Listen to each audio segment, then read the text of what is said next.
আপনারা দেখছেন আমরা আজকে বড়ই গাছে ডাল কাটতেছি, কারণ হলো আজকে আমরা বড়ইয়ের কলম দিব। তবে আপনারা সম্পূর্ণ ভিডিওটা দেখবেন। আজকে আমরা বড়ই গাছে কীভাবে কলম দিই, বড়ই গাছে যে চিকন ছোটো চারা গাছে কলম দিব, যার জন্য একটা ডাল সংগ্রহ করলাম আমরা। এইটা কি জাত? দেশি বড়ই, গুল বড়ই, মিষ্টিটা।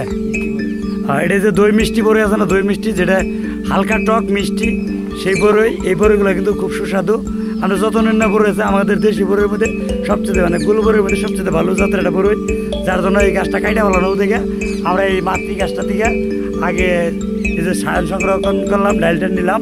চলেন আমরা আপনাদেরকে কীভাবে কলম দিয়ে দেখাই, কলমে কী কী ব্যবহার করি আর কলমটা কীভাবে দেওয়া লাগে সেটা অবশ্যই আজকের ভিডিওতে সম্পূর্ণ দেখবেন। এটা আমার ছোটো ভাই, ওর সাথে নিয়ে ডালটা কাটাইলাম। দেখতেছেন আমরা এই সেই কলমের গাছের ঘুরে আসছি, আইসা বলছি যে গাছটাতে কলম দেবো।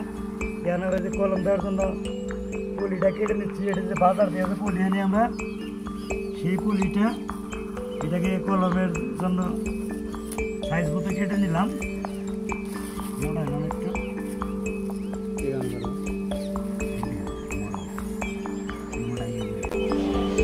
আমি এখন ডালগুলাকে ছিটে নিয়েছি, ডালগুলাকে কেটে দিলাম। এখন আমরা এটাতে কলম দেব।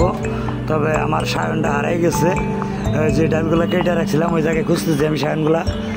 সায়নটারে খুঁজতেছি, দেখা যাক আমার সায়ন কোনটা। হ্যাঁ হ্যাঁ, এই তো পেয়ে গেছে আমার সায়নটা, যেটি আমার সেয়ন। হ্যাঁ, এটি হারাইছিল।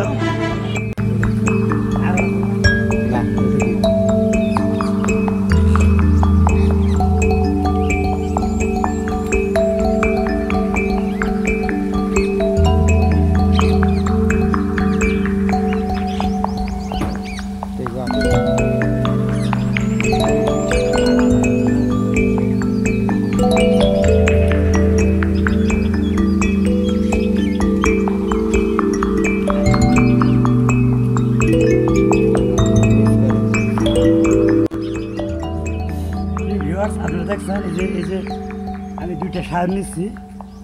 এই যে চোখটা, এই যে চোখ, এই চোখ থেকে আপনার মনে করেন যে ওইটারে কত চোখ তাড়াতাড়ি এই যে একটা চোখ আর এই একটা চোখ, এই দুইটা চোখ থেকে কিন্তু দুইটা ডাল ছাড়বে। এটা থেকে গাছ হবে ইনশাল্লাহ, আশা করি। তো চলেন এখন কলমটা দিই, দেখা যাক কীভাবে দিই আমরা কলম। এর আগে আমাদেরকে কাটাগুলোকে সাইজ করে না নেবো, যেহেতু বড়ই গাছ তো। ক্লিপ কলম দিব আলাদা বছর আগে। এই যে ক্লিপ কলম, শক্ত গাছ, কলম কাটা চাকু নাই, কারণ এখন কলমের কাজ আমি করি না, অনেকদিন পর দিতেছি। তবে এটা রিভিউ পাবেন ইনশাল্লাহ, রিভিউ দেওয়া হবে।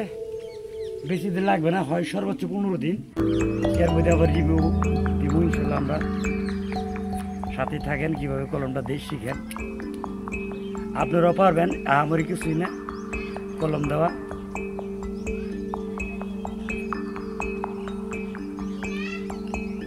এইভাবে দুই সাইড কাট কেটে নিতে হবে। তারপরে এই জায়গায় যখন ঢোকাবো তখন অবশ্যই একটা জিনিস খেয়াল রাখতে হবে, যাতে আমার চামড়ার সাথে চামড়াটা লাগে আর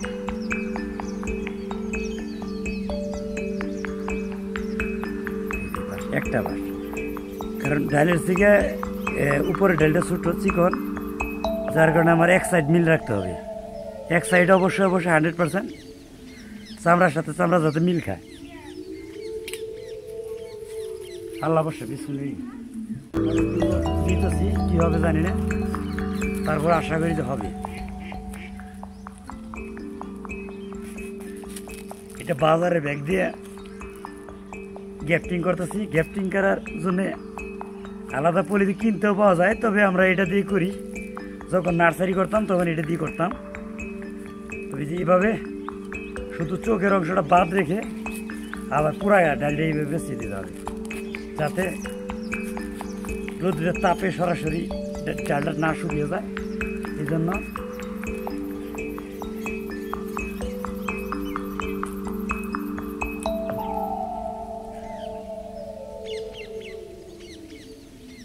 মাথাটা পেঁয়াজ দিয়ে দিলাম, যাতে ওই জায়গাতে পানি না ঢুকতে পারে।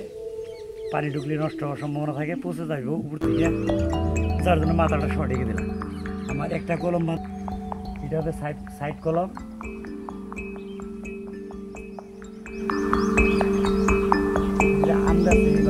দেওয়া হয়, বড়ই গাছও দেওয়া হয়, বড়ই গাছ দিতেছি তাই। আর এখানে কিন্তু আমের কলম দিলে আমি শতকরা মাত্র 75% মতো টিকবে, কারণ আমের কলমের সিজন প্রায় শেষ, ভাদ্র মাস পড়ে গেছে।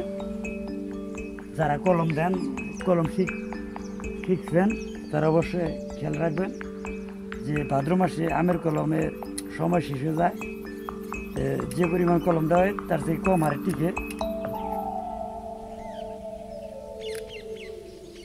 এটা যে আমি এক সাইড চেষে নিলাম, আমরা দেখছেন, আর যে এইটা যে এইভাবে নিলাম।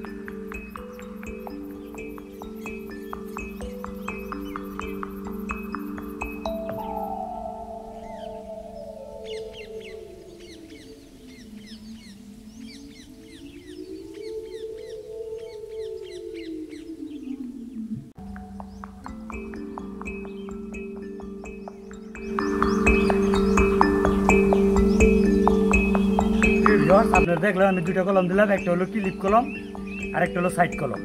তো অবশ্যই যদি কলমের ভিডিওটা ভালো লাগে আমার চ্যানেলটা সাবস্ক্রাইব দিয়ে রাখবেন। পরবর্তীতে কী ধরনের কলমের ভিডিও চান অবশ্যই আমার এই চ্যানেলে পাবেন, ইনশাল্লাহ কমেন্ট করবেন। আর আজকের এই ভিডিওর রিভিউ পরবর্তীতে গাছের যখনকার আপনার নতুন খুশি ছাড়বে তখন এটা রিভিউ দেবো ইনশাল্লাহ। সবাই সে বন্ধু সাথেই থাকবেন। ধন্যবাদ সবাইকে। চাষাশিবির সাথে থাকেন, একটু লাইক কমেন্ট সাবস্ক্রাইব করেন।